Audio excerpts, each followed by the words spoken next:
Filter पढ़ा था। अच्छा, ये कोई बता सकते कि जो फिल्टर था उसमें कैपेसिटर का काम क्या था? किसी को ये पता है? हम कैपेसिटर लगाते क्यों इन द फर्स्ट प्लेस, या कैपेसिटर की जगह कोई और चीज हम यूज कर सकते हैं?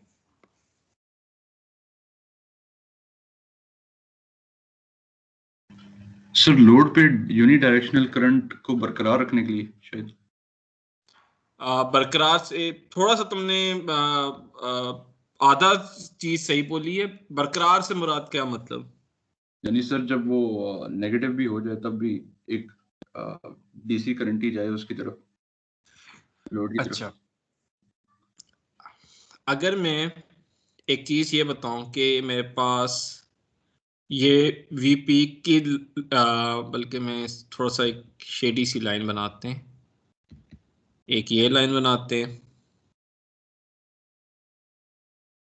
ठीक है। मैं एक चीज ये है कि, और एक ये इस तरह की एक बाउंड्री से बना देते हैं, ठीक है। और मेरे पास इस तरह की वेव फॉर्म है। मैं कहता हूं कि मेरा जो फिल्टर है वो इसी दो जो ये क्योंकि वी पीक है, अब वो वी पीक का मतलब है ये मैक्सिमम है, ठीक है। मेरी जो बाउंड्री है ना, इनके दरमियान जो भी मेरे पास वेव फॉर्म होगी ना, वो वेव फॉर्म का ये वाला किसका पता चलेगा? ये आगे एक फॉर्मूला होता है, लेकिन ये आपके पास एक रेंज मैक्सिमम बता देगी कि इसके दरमियान आपके पास जो सारी वेव फॉर्म है ना, वो इसके दरमियान रहे, ठीक है। इसका मतलब है कि ये जो रेंज होगी, ये मेरे पास एग्जैक्टली जो डिपेंडेंट होगी किस पे? कैपेसिटर एंड रेजिस्टर पे। This range is actually called ripple आपके पास वेव फॉर्म।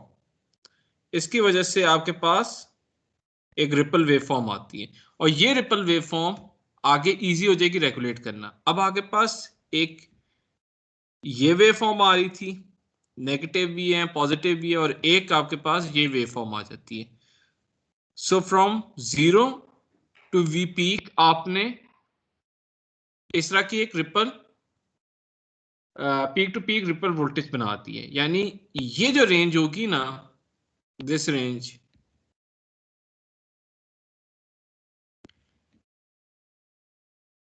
जिसे हम वी आर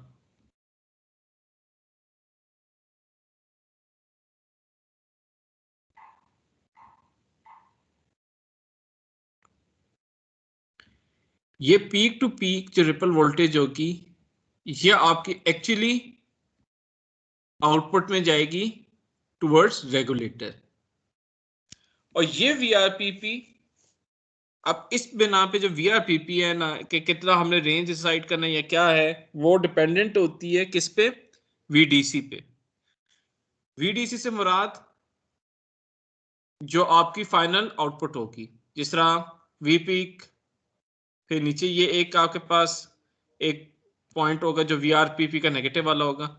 वीडीसी इधर से ही एक लाइन गुजर रही होगी, ठीक है। ये वीडीसी होगी। आपका क्या काम है? रिपल वोल्ट जो वेव फॉर्म है उसको इतना स्मूदन आउट किया जाए, उतना कम किया जाए, ताकि आपके पास ऑटोमेटिकली ये जो लाल वेव फॉर्म है ये किस पे कन्वर्ट हो जाए? ग्रीन वेव फॉर्म में। सो कैपेसिटर इनपुट में आप फिल्टर करते हैं, आप सबसे पहले ये चीज बनाते हैं, और ये है आपकी रेंज जिसमें सारी वेव फॉर्म एग्जिस्ट करेंगी, ठीक है। यानी from V peak, sorry, from V peak to ये नेगेटिव वाले जो एक नेगेटिव नहीं, जो आप कहेंगे कि आपके पास ये जो लोएस्ट पॉइंट है, इन रेंज के दरमियान आपके पास वेव फॉर्म एग्जिस्ट करेगी, सारी की सारी जो वेव फॉर्म होगी उसकी एग्जिस्ट करेगी, ठीक है।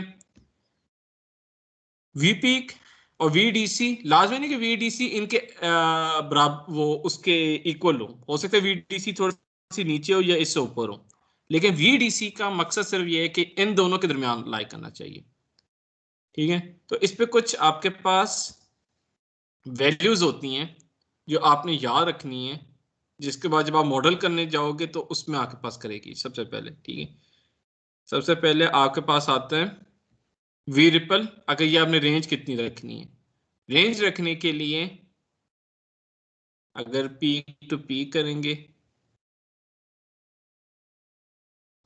बल्कि इसको थोड़ा सा बेहतर करते हैं।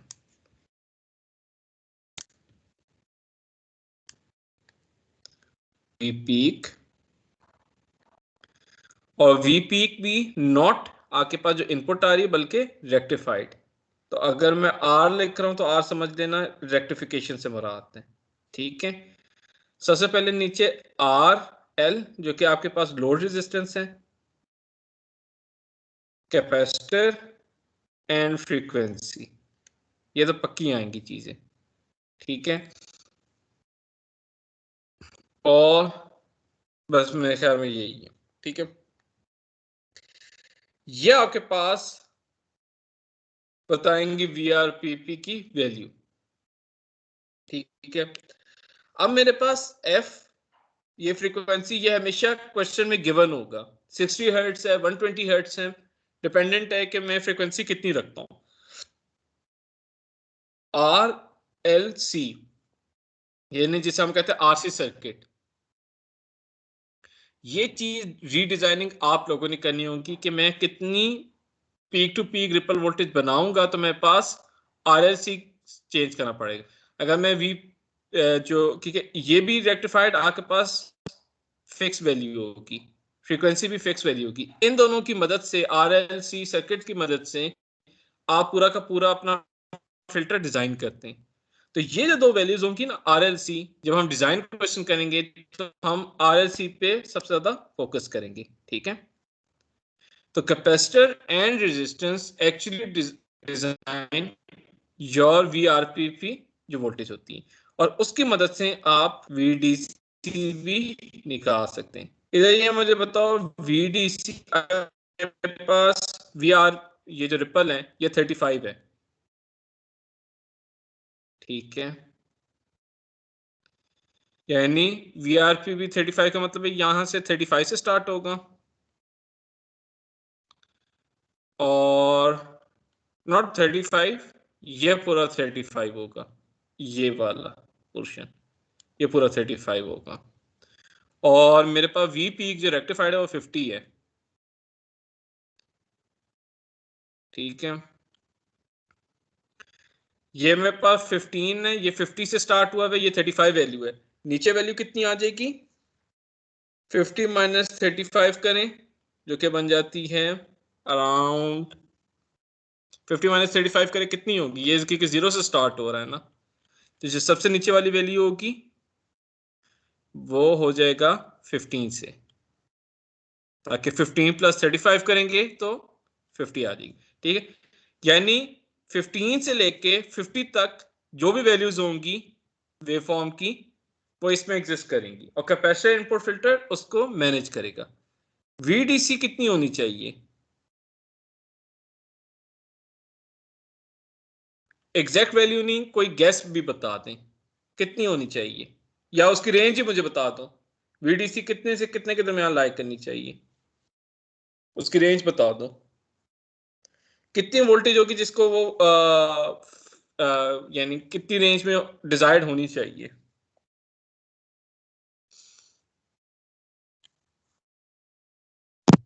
सर 15.915।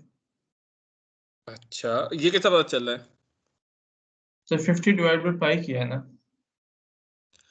नहीं वो तो, हाँ गुड, शाबाश, बहुत अच्छी बात है, आपने सीधा एवरेज वैल्यू कर दी है। ठीक है, अभी इधर थोड़ा सा एवरेज वैल्यू से ऊपर हम जा रहे हैं। बेशक आपने सही बोला है, क्योंकि ये इसकी रेंज होगी 15 से लेके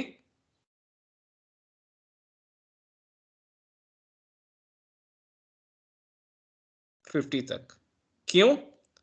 क्योंकि प्लस आपने तो खैर एक अच्छा उधर से भी निकाल लिया, ये कहते हैं वी एवरेज, लेकिन पॉइंट इज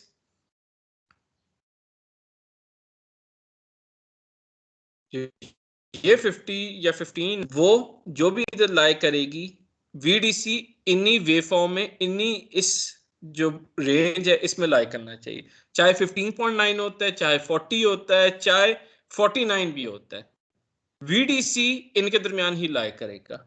अगर मेरा VDC इधर लाई कर रहा है तो आपका फिल्टर डिजाइन गलत है, ठीक है। फिल्टर डिजाइन को में जो VDC है वो हमेशा आपने VRPP के रेंज में रखना होगा, लाजमी, हमेशा ये डेस्टिनेड बात है कि आपने कभी भी जब रीडिजाइनिंग करनी होगी 15 को जो VDC है उसको आपने V रिपल की रेंज में रखना होगा, ठीक है। तो इस बिना पे फिर आपके पास एक इक्वेशन आ जाती है, अगर आपके पास फुल वेव रेक्टिफायर है वो होते हैं 1 माइनस 1/2 RLC फ्रीक्वेंसी और अगेन V पीक रेक्टिफाई करके कर। अगर मैं आपको V पीक रेक्टिफाइड ही कर देता हूं तो कोई इसमें आपको रेक्टिफिकेशन का फॉर्मूला लगाने की जरूरत नहीं है, आप सिंपल रेक्टिफाई की वैल्यू लेके ही स्टार्ट करो। लेकिन आपका एवरेज गैस वही V एवरेज से ही फाइंड आउट करना, एवरेज गैस, ठीक है। ज्यादा आपको पता लग जाएगा VDC कितना होना चाहिए। अब जो कैपेसिटर इनपुट फिल्टर आ जाते हैं उनसे आप जो दो चीजें करते हैं ना, V रिपल फैक्टर है, VDC इसमें लगाया करना चाहिए और एग्जैक्टली आप VDC उसमें फाइंड आउट कर सकते हैं, ठीक है।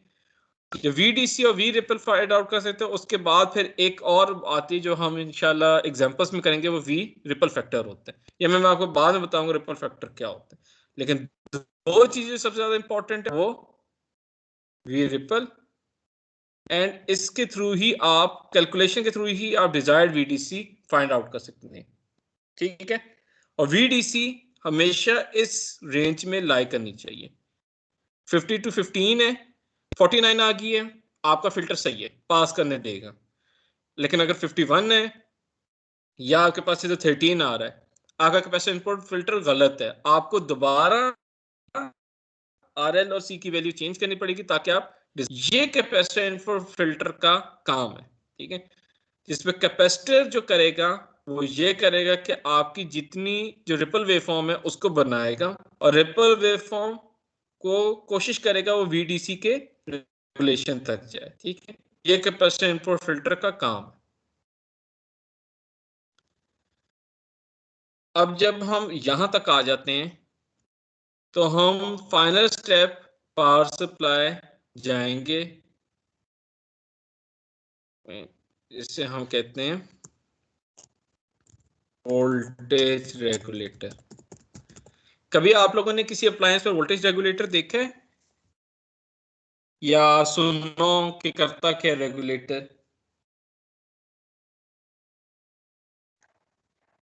रेगुलेशन का मतलब क्या है,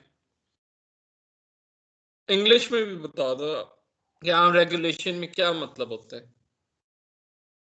सियासत में भी बहुत ज्यादा कहते हैं ये रेगुलेशंस हैं, ये चीजें, ये वो हैं। रेगुलेशन का मतलब क्या होता है? रूल्स एंड रेगुलेशन होता है ना, रेगुलेशन, उसमें क्या मुराद होता है रूल्स एंड रेगुलेशन में? कि एक किसी सर्टेन चीज को लिमिट में स्टैंडर्ड के साथ करना। सॉरी दोबारा बोलना। हाँ सर दोबारा एक बोलना, सर्टेन कोई लिमिट मसला नहीं, आराम से। रेगुलेशन का असल में मकसद क्या है? रूल्स एंड रेगुलेशन जो हम बोलते हैं सर कि उसे कंट्रोल में रखें, एक सर्टेन लिमिट में रखें किसी चीज शाबाश। को। हाँ, अगर ट्रैफिक है जिसमें, बहुत अच्छी बात है, रूल्स एंड रेगुलेशन का मतलब है कि रूल्स आपके पास सर्टेन वैल्यूज हैं, सर्टेन आपके पास लॉज हैं। रेगुलेट का मतलब है उसे कंट्रोल कराना, उस पर अबाइड कराना, उस पर बंदे का पुत्र बना के रखना। पॉइंट इज कि अगर रेगुलेशन का मतलब है कि आपके पास सबसे पहले रूल्स बनने होने चाहिए, सबसे पहले वैल्यूज होनी चाहिए, सबसे पहले आपके पास कोई ना कोई डिजायर्ड इनपुट या आउटपुट के फॉर्म में कोई ना कोई होगी और उस पर रेगुलेट कराना है। ये नहीं कि रेगुलेट बस किसी वैसी राह जाते हुए करना शुरू कर दे। जिस तरह इसकी कॉमन एग्जांपल क्या है, इस्लामाबाद में स्पीड लिमिट है 80 पे रेगुलेट करवाने का क्या मतलब है, सारी गाड़ियां 80 से हों, 80 से नीचे हैं कोई मसला नहीं, 80 से ऊपर होंगे तो स्पीडिंग टिकट। इसी तरह मोटरवे पे 120 लिमिट है, रेगुलेट का क्या मतलब है 120 से ऊपर नहीं होनी चाहिए, यानी 120 पे रेगुलेट करवाया जाए। रेगुलेशन में हमेशा याद रखना कोई ना कोई आपको वैल्यू होगी जिस पे रेगुलेट है। अब आपके पास मैं इसको एग्जांपल को थोड़ा सा करता हूं, वही फिल्टर वाली आ रही थी, एक मेरे पास वेवफॉर्म आ रही है इस तरह,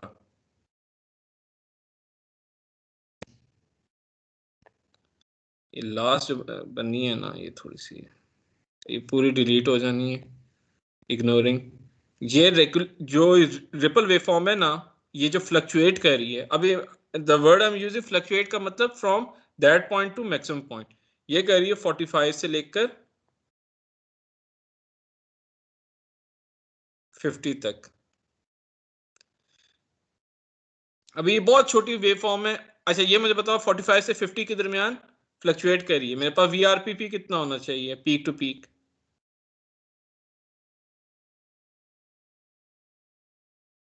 जल्दी बताओ, पीक टू पीक कितनी आनी चाहिए वैल्यू? इधर से वेव फॉर्म से देके बता दूं,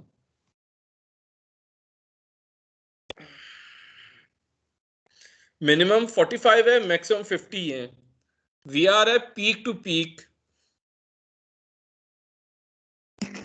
सर 5 आएगी। गुड शाबाश, 5 वोल्ट है, यानी आपके पास जो रेंज है वो 5 वोल्ट की है। अगर मेरे पास 46 आती है, 47 आती है, 48 आती है, 49 आती है ना, इवन 50 भी आती है, मेरे पास ये डिजायर्ड फिल्टर जो होगा वो डिजायर्ड इन वोल्टेजेस को करने देगा। ठीक है, मैं ये कहता हूं कि जो मेरा रेगुलेटर है वो जो वी जो करना है उसे V DC is equal to, अब मैंने कहा रेगुलेट करवाना है, मेरे पास डिजायर्ड जो आउटपुट है वो शुड बी 47.47 हो, चलो 47 वोल्ट हो। अब मैंने ये बात की है ना, वोल्टेज रेगुलेटर करेगा क्या? वोल्टेज रेगुलेटर करेगा कि वोल्टेज रेगुलेटर में कोई डिजाइनिंग कोई कुछ इसमें नहीं पूछूंगा मैं आपसे, इसके मैक्सिमम इसका जो एक्शन होगा वो मैं पता कराऊंगा। यानी ये रेगुलेटर एक IC 7805 की फॉर्म में लगा होता है सिंपल, और वो क्या करेगा कि जो 45 से लेकर 50 तक है ना, जो ये स्मॉल रिपल फ्लक्चुएशन हो रही है उसके बजाय एक डिजायर्ड आउटपुट दे देगा, दैट्स इट। इसमें आपकी ने कोई सर्किट नहीं लगाना, कोई कुछ नहीं करना, सिंपल एक IC लगानी है और आपके पास ये एक लाइन आ जाएगी जो कि होगी 47, यानी 50 से लेकर 45 तक को आप समझ लो एक प्रेस से गुजार है, और ये जो फ्लक्चुएटेड लाइन होगी एंड में आके स्मूथ सिंगल लाइन बन जाएगी, किस पे? 47 पे। और ये याद रखना हमेशा फिल्टर से आगे होती है, रेक्टिफायर फिर फिल्टर से आया जो इसके साथ है, और फिल्टर ने रेगुलेटर को दिया और रेगुलेटर ने आउटपुट को दिया। ठीक है, जो ये रेगुलेशन होती है ना, फिर इसमें आता है कि रेगुलेशन बाकी चीजों को मिस करा देता है, सिर्फ एक सिंगल लाइन पे रेगुलेट कराने की कोशिश करता है। तो ये एक्सटर्नल एक मीन होता है कि यानी एक एक्सटर्नल चिप होगी जो इसको रेगुलेट करवाएगी। इस बिना पे ना आपके पास कुछ परसेंटेज ऑफ रेगुलेशन आ जाती है। दो चीजें आती हैं, एक को कहते हैं लाइन रेगुलेशन, एक को कहते हैं लोड रेगुलेशन। ठीक है, ये दो टाइप ऑफ रेगुलेशंस होंगी जिससे आपका काम होगा। ठीक है, लोड रेगुलेशन को थोड़ा मैं दोबारा इसी तरह समझ जाता हूं, हम वही परफॉर्मेंसेस पे जाएंगे। ये मेमोरीज का देखें, ये कहां से स्टार्ट हुआ है, 0 से स्टार्ट होके इस पॉइंट तक गया। ठीक है, ये इसके दरमियान करने की कोशिश कर रहा है। ठीक है, ये हमारे पास था, इसको मैंने कह दिया बाय बाय। अब क्रोम काफी ज्यादा लेते हैं, ये थोड़े से देख रहे हैं आपके पास नीचे शिफ्ट हुआ है। ठीक है, मैं दोबारा क्रोम स्टार्ट करूंगा, मेरे पास जो वेव फॉर्म है वो दोबारा बढ़ेगी लेकिन बढ़ के रेगुलेट हो जाए। ठीक है, मैं और थोड़ा एक और लेक्चर ओपन कर देता हूं, साथ आप कह लो मेरा आहिस्ता आहिस्ता मेमोरी बढ़ती जा रही है। मैंने ए को कम किया, लोड को कम किया,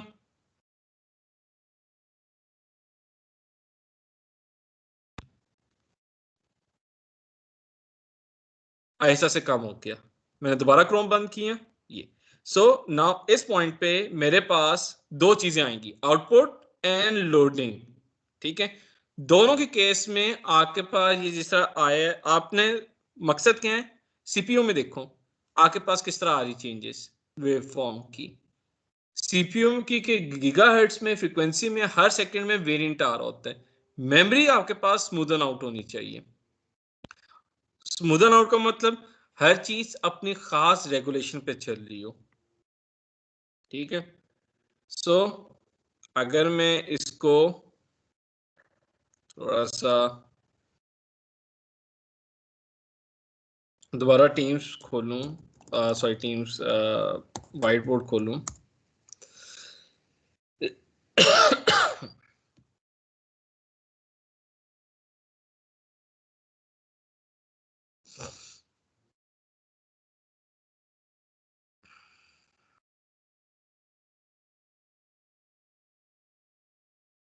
ठीक है, तो इसमें अब आपके पास जो रेगुलेटर होगा उससे दो चीजें निकलेंगी, एक लाइन रेगुलेशन,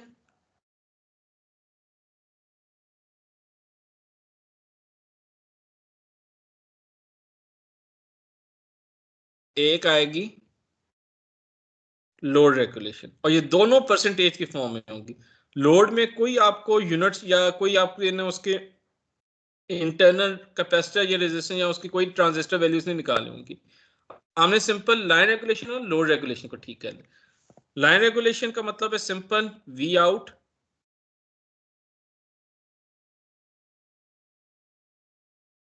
ओवर वी इन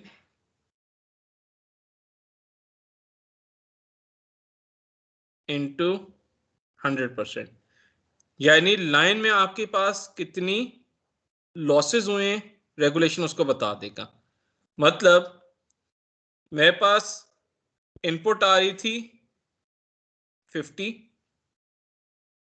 जो कि फिल्टर से आ रही थी, पीक फिल्टर से आ रही थी, और आउटपुट मेरे पास 30 आया है। इसका मतलब है लाइन मेरे पास कितनी रेगुलेशन पे जा रही है, 60%। 50% किधर गया है, कोई बता सकता मुझे? 30 है ना, यानी 30 वोल्ट में से 20 वोल्ट किधर गया होगा, बता सकते हैं 20 वोल्ट किधर गया है? यानी 30 वोल्ट पे मैंने रेगुलेट करवाया, 50 का आ रहा था, मैंने 20 पे वो 30 पे रेगुलेट करा दिए। 20 का क्या होगा, मैं क्या करूंगा मैं?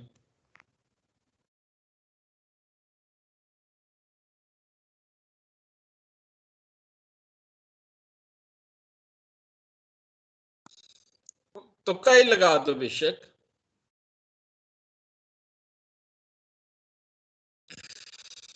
कोई बता सकते हैं? 30 पे मैं इसे रेगुलेट करवा रहा हूँ, 50 था इनपुट, मैं 30 पे रेगुलेट करवा रहा हूँ, 20 का मैं क्या करूंगा?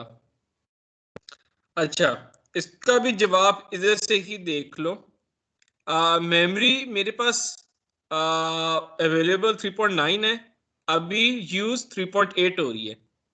ठीक है, यानी मेरे पास टोटल 8 GB की रैम थी, जिसमें से अवेलेबल मेरे पास 4 है, और 4 तकरीबन मेरे पास यूज हो रही है। इसका मतलब है मेरे पास अभी जो सिस्टम है ना, वो 50% लाइन रेगुलेशन पे चल रहा है एग्जैक्टली। बाकी 20 का मुझे कोई जरूरत नहीं है, यानी अगर मेरे पास लोड ज्यादा आता है तो मेरे पास जब ऊपर जाएगा तो मेरे पास फ्री स्पेस में इतनी है कि मैं उसे यूज कर सकता हूँ। ठीक है, लाइन रेगुलेशन आपके सॉर्ट ऑफ इंटरनल बताते हैं। फिर आता है आपके पास लोड रेगुलेशन, और वो बताते हैं आपके पास no loading minus full loading divided by full loading. यानी जब आपके पास वोल्टेज कोई लोड नहीं था तब कितना आ रहा था, फिर फुल लोड आ गया वो कितना आएगा,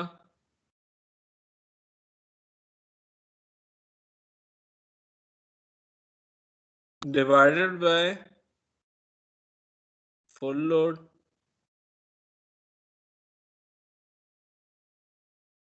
इनटू 100। इसकी बेस्ट एग्जांपल है,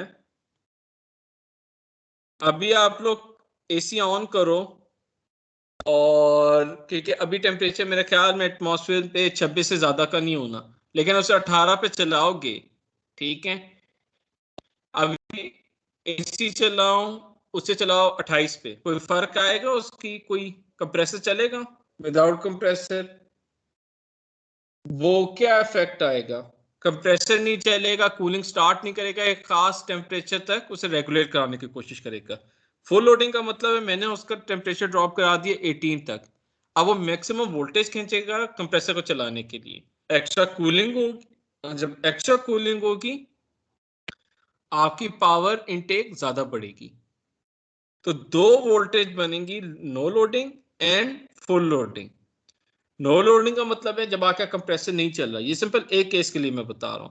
और फुल लोडिंग में वोल्टेज कितनी थी, इन दोनों का जो डिफरेंस होगा वो आपके पास लोड रेगुलेशन बताएगा। तो जो रेगुलेटर का काम है अपार्ट फ्रॉम रेगुलेशन, उसका है कि उसने कितनी रेगुलेट की है, कितनी रेगुलेशन है, और ये रेगुलेशन आपके पास जो फाइनली बताएगा कि आपकी जो पावर सप्लाई है वो कितनी इकोनॉमिकल है या कितनी इनोवेटिव है। जैसे हम कहते हैं ना डीसी इन्वर्टर लगा हुआ है, या आपके पास वो एक फ्रिज है जो बड़ा अच्छा रेगुलेट करता है, वो लाइन लॉसेस और लोड लॉसेस को कम करने के लिए यूज होता है। तो जब इंशाल्लाह आप लोग भी आगे जाओगे और इसके एग्जांपल्स हम लाइन रेगुलेशन और लोड रेगुलेशन को जितना कम करेंगे उतना हमारे पास सिस्टम अच्छा होगा। अभी 50 वोल्ट है और 30 मेरे पास आउटपुट थी, वो 60% पे चल रहा था।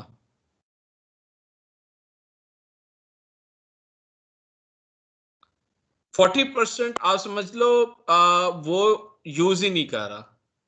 हम इस तरह लाइन रेगुलेशन और लाइन लॉसेस को कम करते करते करते उसको अच्छी इंप्रूवमेंट की तरफ लेकर आएंगे, यह आप लोगों का काम होगा, ठीक है। रेगुलेटर में एक छोटी सी एग्जांपल करते हैं। उसने बताया है कि एक 7805 रेगुलेटर लगा हुआ है जो नो लोड आउटपुट पे वोल्टेज दे रहा है 5.18 और फुल लोड पे 5.15 दे रहा है, ठीक है। यानी मेरा वोल्टेज ड्रॉप हुआ है, ठीक है। लोड रेगुलेशन कितना होगा? सिंपल 5.18 माइनस 5.15 करना है, ये 0.58% हो जाएगा, ठीक है। मैं इस पे थोड़ा सा रिवर्स इंजीनियरिंग करके एक क्वेश्चन करता हूं कि मेरे पास अभी लोड रेगुलेशन है 0.58% एट फुल लोडिंग ऑफ 5.15। मैं चाहता हूं मैं इसे 75% तक ले जाऊं। अगर 75% तक लेकर जाता हूं, नो लोडिंग मेरे पास उतनी रहेगी 5.18, यह मेरे पास मैक्सिमम वोल्टेज है। 75% पे मेरे पास फुल लोड आउटपुट कितनी होनी चाहिए, फाइंड आउट कर सकते हैं हम।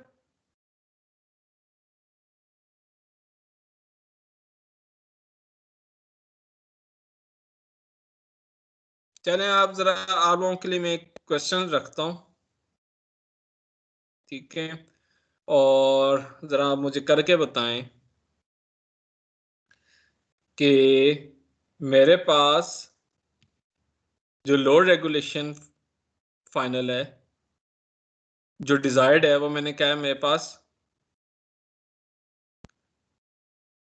75% यानी 0.75 हो, ठीक है। लोड रेगुलेशन 0.75 हो, उसमें मैंने वी एन एल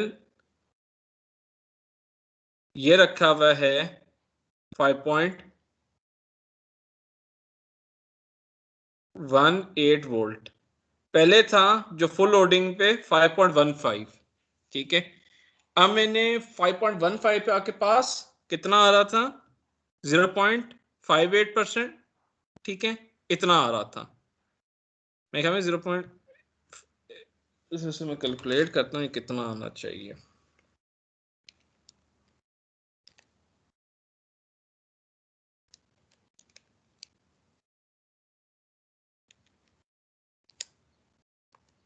हाँ, 0.58% ही आ रहा था। मैं इसे 0.75% तक लेकर जा रहा हूं, ठीक है। मुझे कितना रखना पड़ेगा वी एफ एल के मैं इस डिजायर्ड लोड रेगुलेशन तक पहुंच सकूं? ये जरा आप फाइंड आउट करके वी एफ एल की वैल्यू जरा आप मुझे बताएं क्या आएगी। 2.96 2.96 इतनी 0.75% परसेंट भी डालने साथ, ठीक है। ये 0.58% है, ठीक है। सर ये 0.58 फॉर्मूला जरा दोबारा दिखा दें। ये देख लो, देख लो, और 0.75% पे करना है।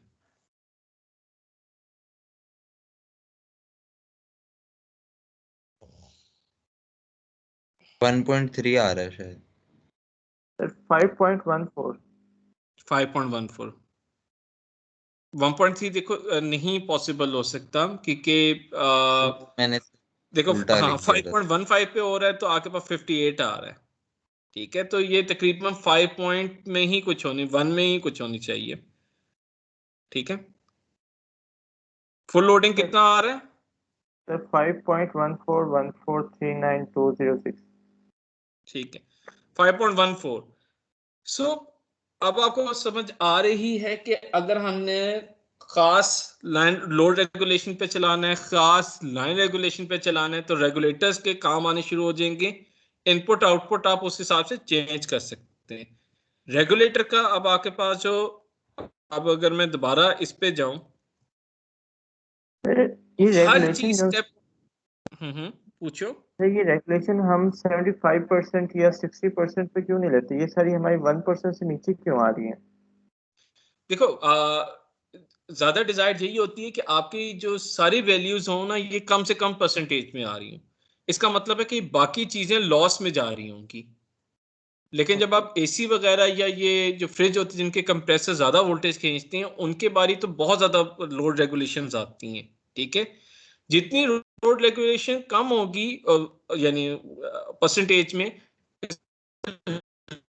उतने कम हो। देखो अगर इनपुट मेरे पास 5 वोल्ट आ रही है, आउटपुट मेरे पास 4.3 आ रही है, मेरे पास 0.7 वोल्ट जो है ना वो जाया हो रहा है। हीट की फॉर्म में, एंट्रोपी की फॉर्म में, किसी भी फॉर्म में लॉस हो रहा है, मेरे लिए रिक्वायर्ड नहीं है। तो मैं बिल जो पे करूंगा मैं 5 वोल्ट के हिसाब से पे करूंगा, ठीक है ना। डिजायर मेरे पास इतनी है, तो रेगुलेशन का काम चले, रेगुलेशन का तो काम है कि सीधी लाइन करना है, लेकिन साथ साथ रेगुलेशन का ये भी काम है कि बाकी जो लॉसेस है उनको भी कम करें, ठीक है। जब हम पावर सप्लाई पे आएंगे, ट्रांसफार्मर को तो आप कहते हैं मिस करा दो, ट्रांसफार्मर का कोई काम नहीं है। रेक्टिफायर में भी आपने सिर्फ हाफ वेव या फुल वेव लगाना है या उसकी पीक वैल्यू मैक्सिमम करनी है। दो जो आपके पास फाइनल आएंगे वो फिल्टर आएंगे और रेगुलेटर आएंगे, और फाइनल जो लोड आएगा ये जो ब्लू है ये आपके फाइनल आउटपुट होगी। सो स्टार्टिंग फ्रॉम, अगर मैं इस पूरे प्रोसेस में देखा जाऊं, आप दोनों के जो डिजाइन का काम होगा ना वो आप दो पे करेंगे, फिल्टर एंड रेगुलेटर। इनपुट आपके पास इस वे फॉर्म में आ रही होगी, फाइनल आउटपुट इस फॉर्म में आ रही होगी, ठीक है। अब मुझे एक चीज बताओ, अगर मैं रेगुलेटर नहीं लगाता कोई मसला आना चाहिए मेरे पास? क्या मसला आएगा अगर मैं रेगुलेटर नहीं लगाता? फिल्टर तक छोड़ देता हूँ, फिल्टर के आगे लोड लगा देता हूँ, रेगुलेटर को निकाल देता हूँ, फिर क्या होगा? आउटपुट हमारी स्मूथ नहीं होगी तो वर्किंग भी सही नहीं होगी। मतलब अगर हम स्प्रिंग क्या की बात क्या करें तो आप मुझे थोड़ा सा पावर के लिहाज से बताओ, क्या क्या मसले आ सकते हैं? सर मैं आपको ना एक छोटा सा एक एग्जांपल देता हूँ।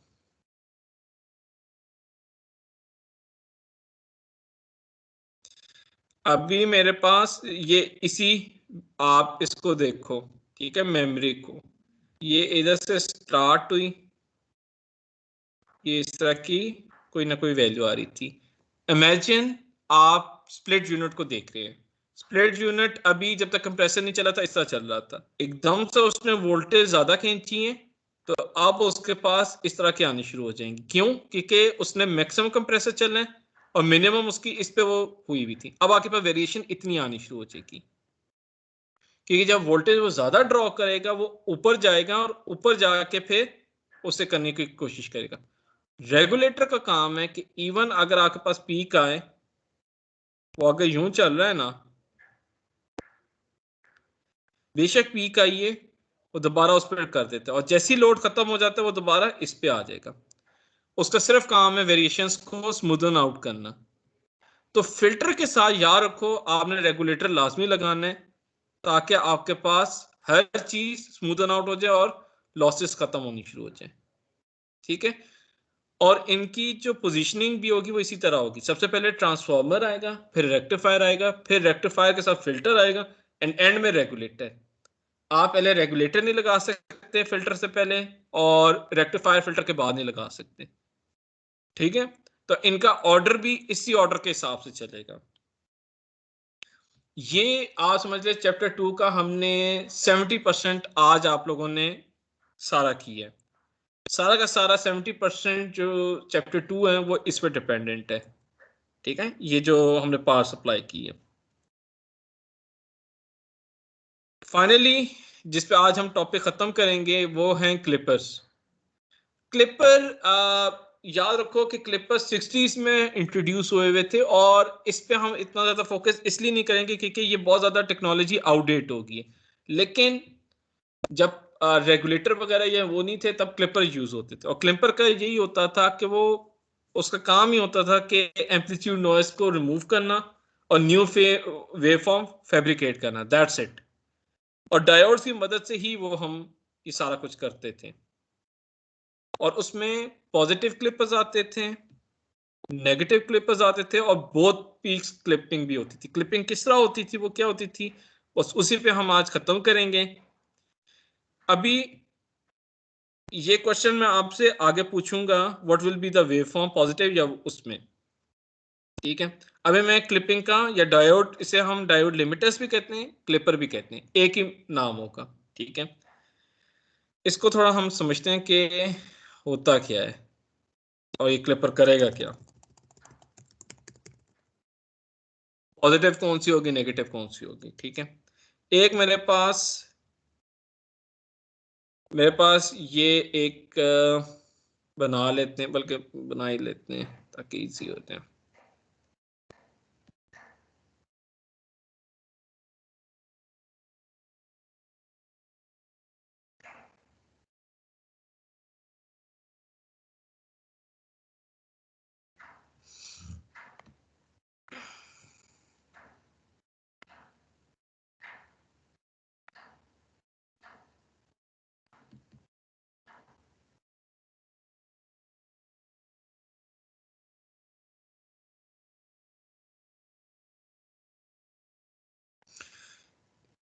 अब क्लिपर कोई एक आईसी या वो नहीं होती, सिंपल ये डायोड ही होता है जो आके इन पैरेलल लोड के लगा होता है, ठीक है। इसका सिर्फ काम है क्लिप करना, हेंस द नेम। जिस तरह नहीं होता स्निपिंग टूल होता है आपके, उसमें क्लिप करना है, कोई खास वेवफॉर्म को पास करने देना, कुछ खास, अगेन रेक्टिफिकेशन पास अप्लाई वाला काम है। लेकिन जब तक ये रेक्टिफायर या वो नहीं इंट्रोड्यूस होते हम क्लिपर्स यूज करते थे। और एक ये रेजिस्टेंस है।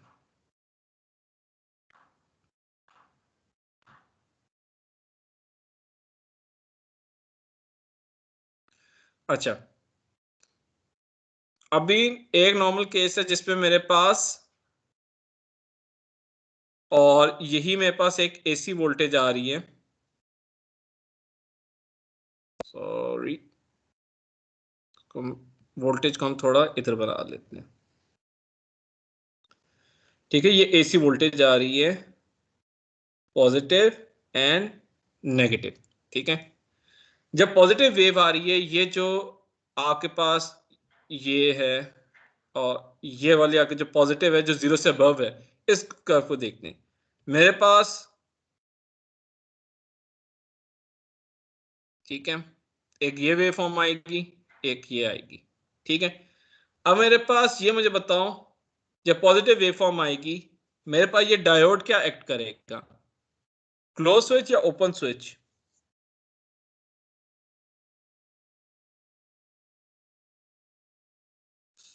क्लोज शाबाश करेगा, बताओ, क्लोज करेगा या ओपन करेगा? क्लोज स्विच करेगा। क्लोज स्विच का मतलब है करंट मेरा किधर से पास करेगा, आरएल से या डायोड से? डायोड से पास करेगा। क्यों? क्योंकि डायोड लीस्ट रेजिस्टेंस पे है और ये R1 भी RL से काफी नीचे होता है, तो मेरे पास यही करंट आएगा। और अगर मैं वोल्टेज इस आउटपुट पे मेजर कर रहा हूं तो इस क्लिपिंग के थ्रू मेरे पास ये वाली वेवफॉर्म एग्जैक्टली 0 या अगर प्रैक्टिकल डायोड मॉडल है तो 0.7 पे आ रहा होगा, अगर आइडियल डायोड है तो 0 पे आ रहा होगा, ठीक है। अगर ये मैंने डायोड लगा दी तो 0.7 आप कर लो, यानी जो पॉजिटिव वेवफॉर्म है उसके बाद ये डायोड से गुजर है। नाउ जब ये आ गया, सॉरी, अब मेरे पास नेगेटिव वेवफॉर्म होगी। अब नेगेटिव वेवफॉर्म का मतलब है आपकी पोलैरिटीज चेंज होगी, करंट डायरेक्शन उल्टा हो गए, अब ये हो गया। अब दोबारा करंट इधर आया, अब इसके पास दो रास्ते अगेन, जैसा पहले इधर आ रहे थे दो रास्ते थे, इधर भी दो रास्ते हैं। अब वो आइदर डायोड से जाएगा या आरएल से जाएगा, ये मुझे बताओ। रिवर्स में करंट फ्लो करना शुरू हो गया ना नेगेटिव पीक के लिए। अब क्या होगा, अब किधर से करंट जाएगा, डायोड से या आरएल से? सर वो आरएल से जाएगा ना, हाँ शाबाश, क्योंकि क्लोज सर्किट के तौर पे हाँ। एक्ट करेगा। अब आरएल से, हाँ आरएल से जाएगा और आरएल से भी थोड़ा ड्रॉप होके जाएगा, क्यों? क्योंकि आरएल है तो आपके पास फिर वोल्टेज डिवाइडर का फॉर्मूला आ जाएगा कि कितना पीक वैल्यू जानी चाहिए जो क्लिपर की वजह से, वो होगा आरएल मैक्सिमम पीक नहीं जाएगी, डिवाइड होके जाएगी R1 प्लस RL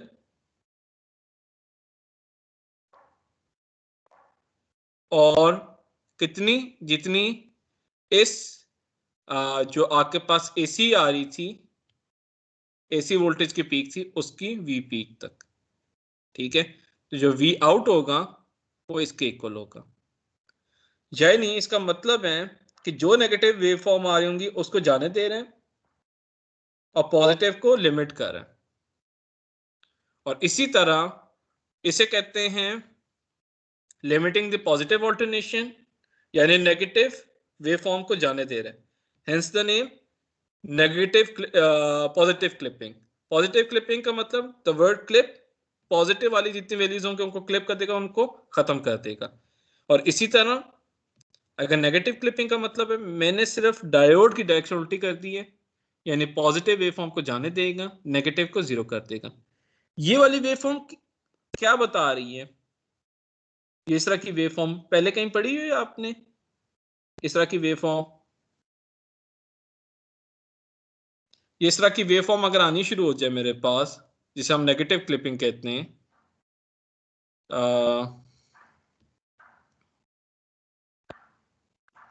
मेरे पास इस तरह की वेवफॉर्म आनी शुरू हो जाए, ये वेवफॉर्म क्या होगी बता सकते हैं? कोई और चीज इस तरह की वेवफॉर्म बनाती है? एग्जैक्टली। सो रेक्टिफिकेशन क्लिपर्स भी एक सॉर्ट ऑफ आपके पास बिफोर रेक्टिफायर, जिसमें हमने रेक्टिफायर भी डायोड्स ही होते थे और व्हीटस्टोन ब्रिजेस की मदद से बनाते थे, क्लिपर्स भी एग्जैक्टली वही कर रही हैं, रेक्टिफिकेशन कर रही हैं, ठीक है।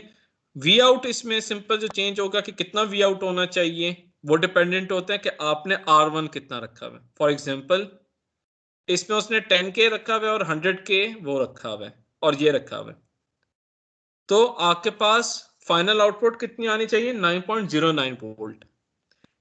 इसकी जरा कोई मुझे कर्व बना के बताए कि किस तरह की कर्व आएगी। इस पूरे क्वेश्चन की।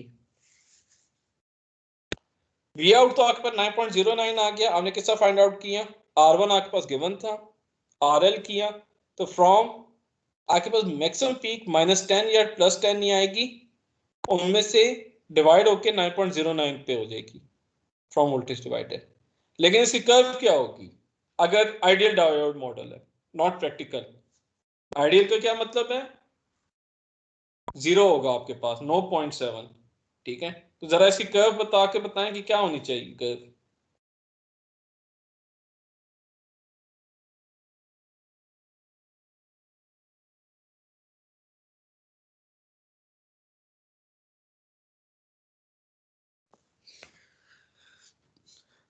चलो, जो जिसने भी कर्व बना लिए ये मुझे बताएं, नेगेटिव क्लिपिंग होगी या पॉजिटिव क्लिपिंग होगी। ये नेगेटिव क्लिपिंग होगी। अच्छा, नेगेटिव क्लिपिंग का क्या मतलब है, कौन सी फाइनल वैल्यूज आएंगी। पॉजिटिव फाइनल वैल्यूज हमारे पास आ जाएंगी ना। हाँ, पॉजिटिव वैल्यूज कितनी, और अगर ये आइडियल डायोड मॉडल है इसका मतलब है उसकी पीक ये वैल्यू हमारे जाएगा पास 9 हो जाएगी। 0 से स्टार्ट होगा, 0 से कहां तक, 9.0 9.09 तक। अगेन थोड़ी देर की बीच में ब्रेक आएगी 0 तक, फिर 9.09 और इस तरह की वेवफॉर्म आएगी। ये क्लिपर्स होते हैं, ठीक है। यहां पे आपका लेक्चर खत्म हो जाता है, ठीक है। एग्जैक्टली जो हम आगे स्टार्ट करेंगे क्लिपर्स, थोड़ा सा अभी ये हैं डायोड लिमिटर्स, फिर आ जाएंगे बायस लिमिटर्स, फिर फाइनल आ जाएंगे क्लैंपर्स, और उसके बाद चैप्टर 2 इंशाल्लाह खत्म हो जाए, ठीक है। यहां तक किसी को कोई समझना या कोई क्वेश्चन पूछना हो बेझिझक होके पूछें, ठीक है, क्योंकि ये काफी ज्यादा इंपॉर्टेंट है आपके रिलेटेड। ओएसटीज अगर होते हैं, ओएसटीज भी नहीं होते हैं तो फाइनल्स के लिए या क्विजेस के लिए बहुत इंपॉर्टेंट होंगे, ठीक है। कोई चीज समझनी हो पूछ सकते हैं, ठीक है। यहाँ पे आके आपका लेक्चर खत्म हो जाता है, ठीक है। कोई क्वेश्चन हो पूछ सकते हैं, या क्लियर है सबके लिए।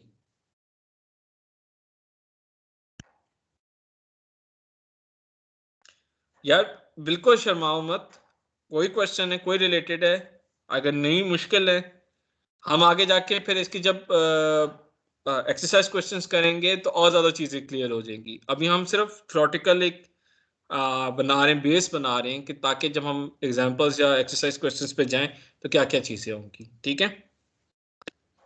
यहाँ तक किसी को मसला है कोई, हाँ या ना में जवाब दे दो।